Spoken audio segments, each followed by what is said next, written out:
Welcome to the Elliott Confidential podcast. I am Christopher Elliott, and I'm here with my son, Aren Elliott.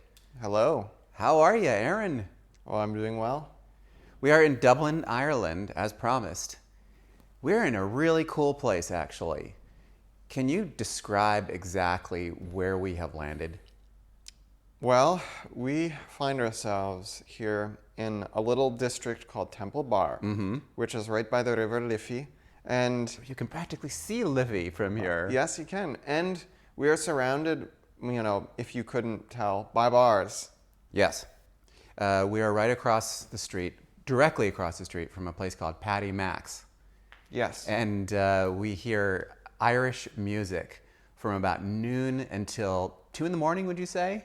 It's not just Irish music. I think the most common song I hear is what is it? Oh, we're halfway there. And it's at 1 in the morning you hear that playing over and over and over and over again. I don't even know what song you're talking about. Oh, living on the edge. Oh, yes.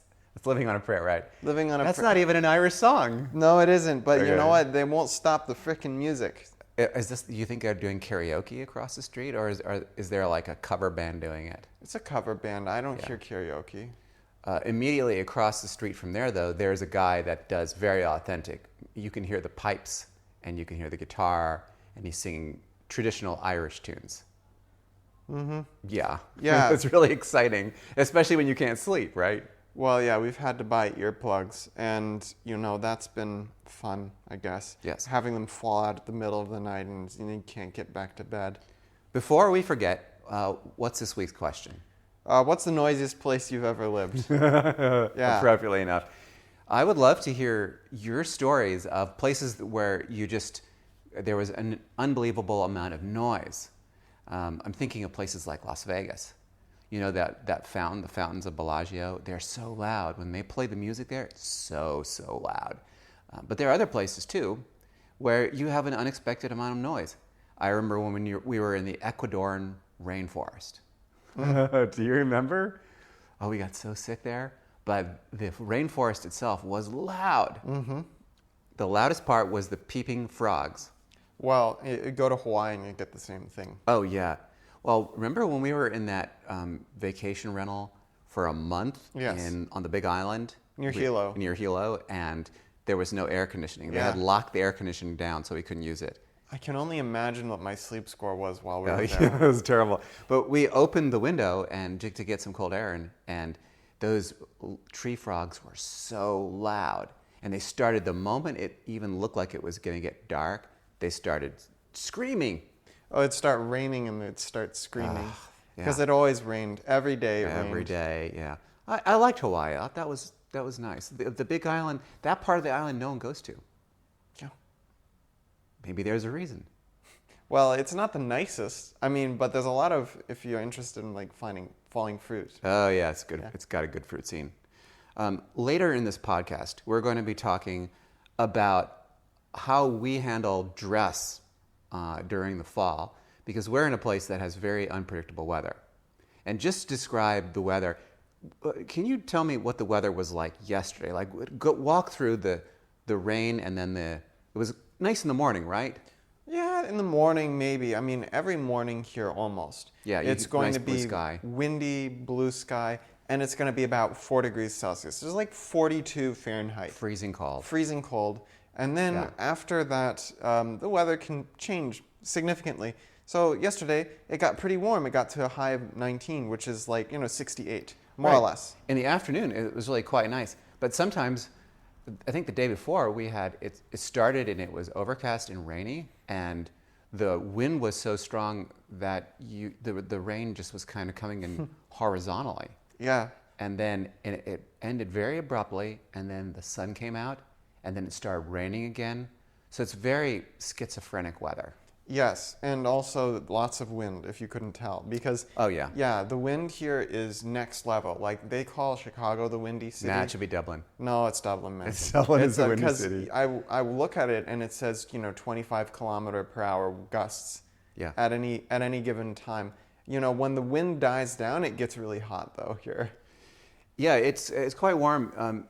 What I find interesting is that the wind, you think you can walk between the buildings and get away from the wind, but you can't. The wind comes right through, and so in a moment we'll talk about how we've managed to overcome this issue with the way that we dress, and we'll have some tips for what to pack when you're going on a fall trip, which I think might be very helpful.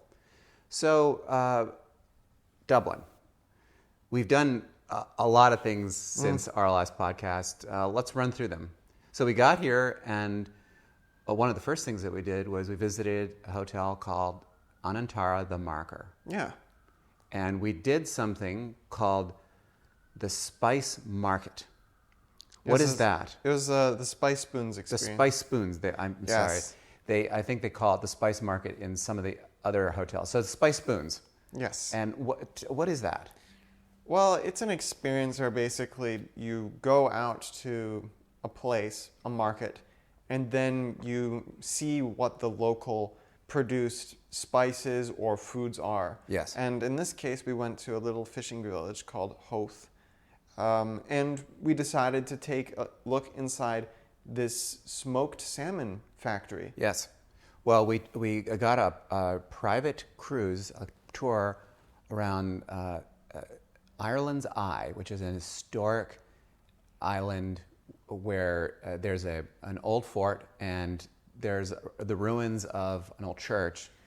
And we were there on a really windy day, so the waves were splashing around, and the captain was telling us, "Oh, it's never like this," but I'm not sure if I believe him.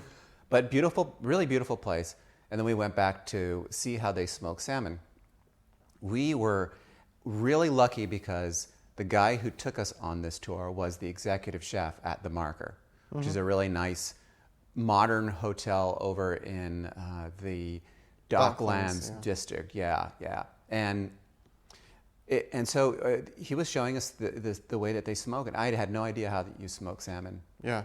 Well, it's interesting because I thought, smoking is something that requires a lot of heat, but actually they were doing a process called cold smoking. They had all this equipment there. They showed you how they go from the salmon, which is farmed, and they salt it, and then they dry it, and then they smoke it, and then that ends up getting sold in the market. And yeah, it's just a fascinating experience. And then, as a part of the experience, usually afterwards, you have the products served to you. Yeah, you make a make some dish food out of it, right? Yeah. But we opted instead to go and make some Irish soda bread, which was pretty good. Yeah, because we're on a plant-based diet, but they made really good. Gareth has a great Irish soda bread recipe, and Irish soda bread, it tastes a little bit like the way that pretzels. Yeah, it's had that.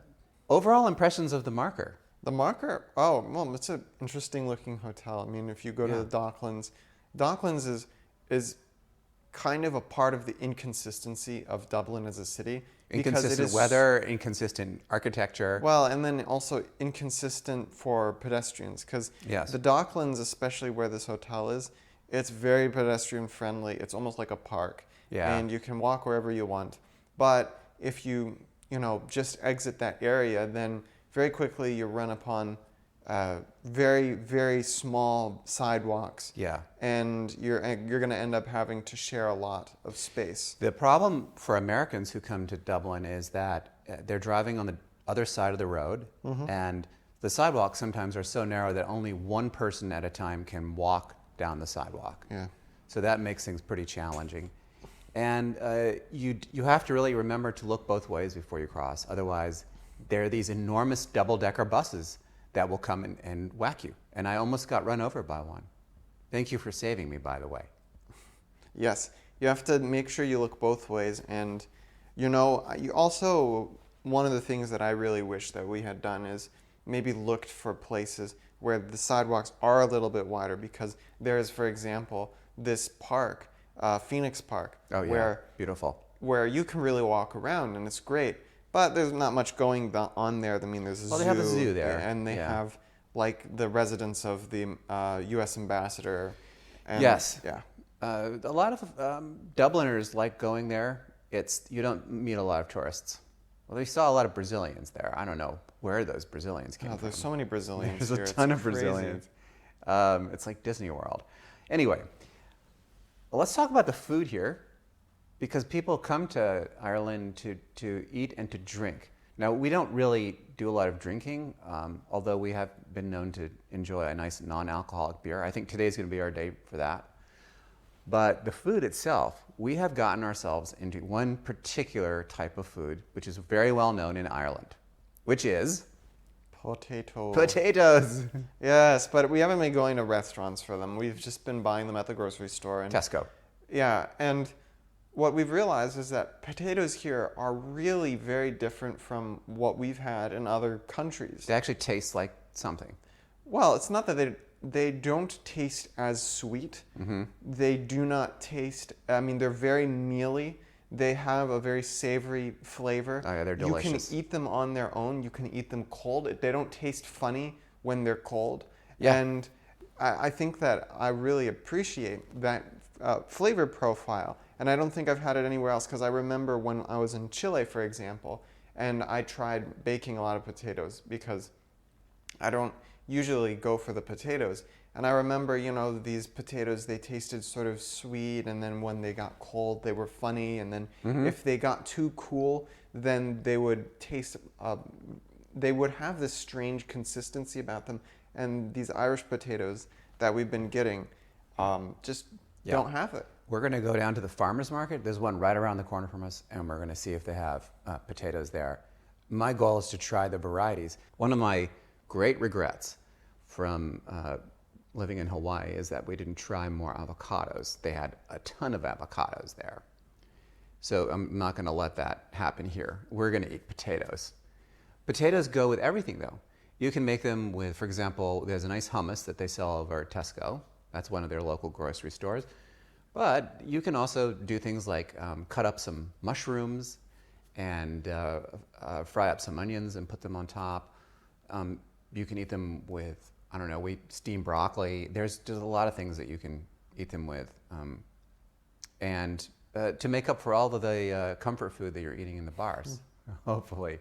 So the weather here has really been shocking to me. And the reason why is normally early fall is, or late summer, early fall is the weather is pretty stable. It's in the northern hemisphere, and it's usually pretty nice. Like when we were in Helsinki, the weather was every day, it was kind of sunny and warmish, and we didn't have a lot of rain.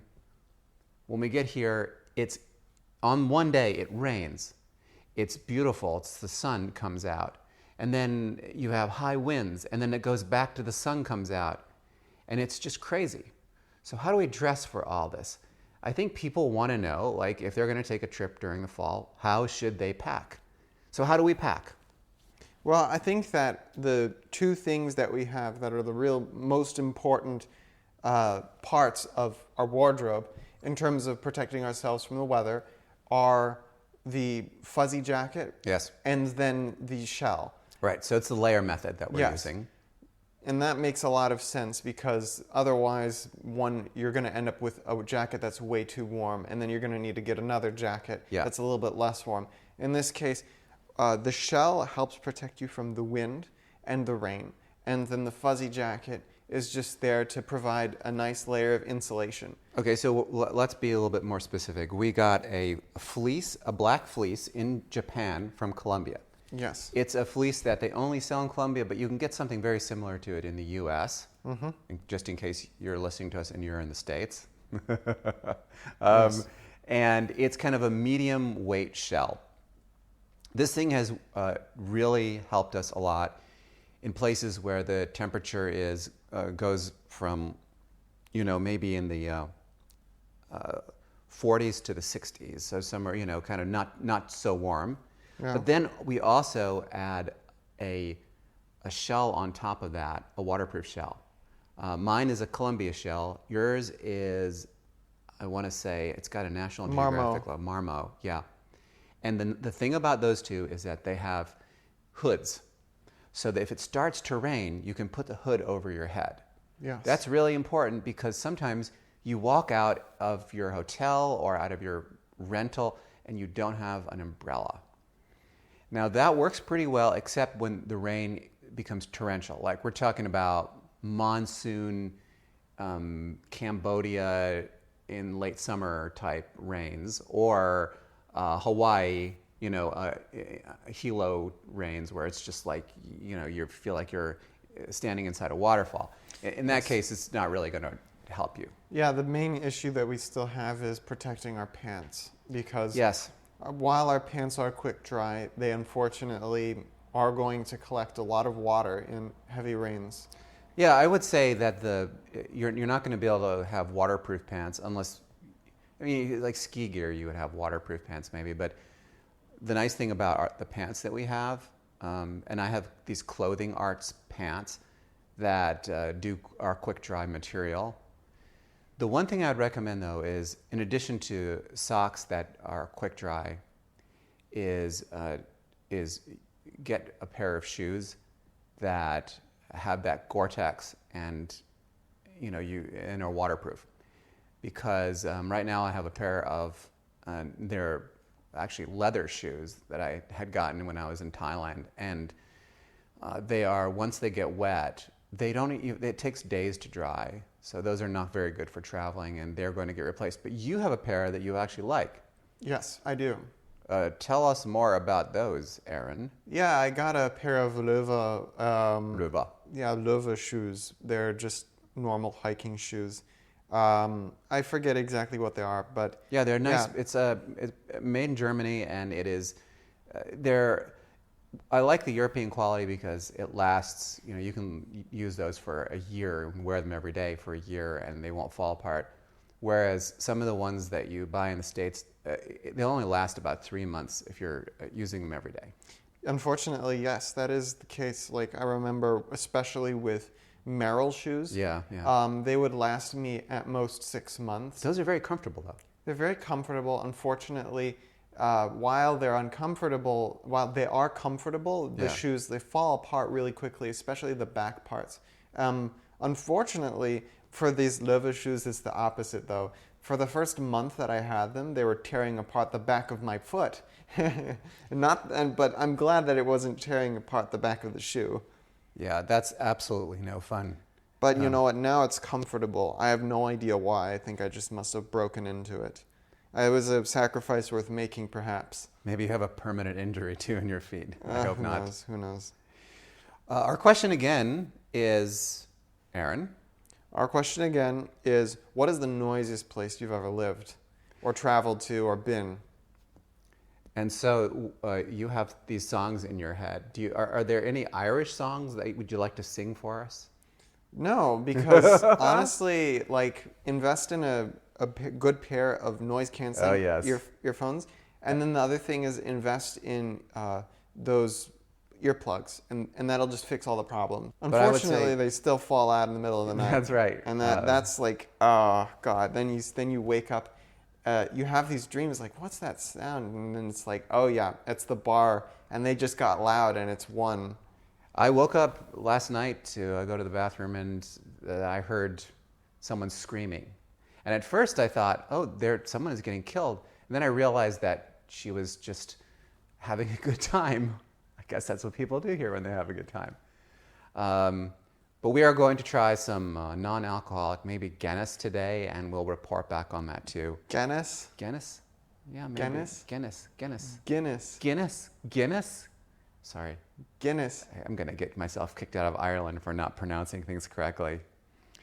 In our last podcast, we asked you, which was coming from Finland, we asked to tell us about your last airline luggage disaster. And boy, did we have the responses from you. World Curious says, this does not qualify as disaster, only as an annoyance. Well, let us be the judge of that.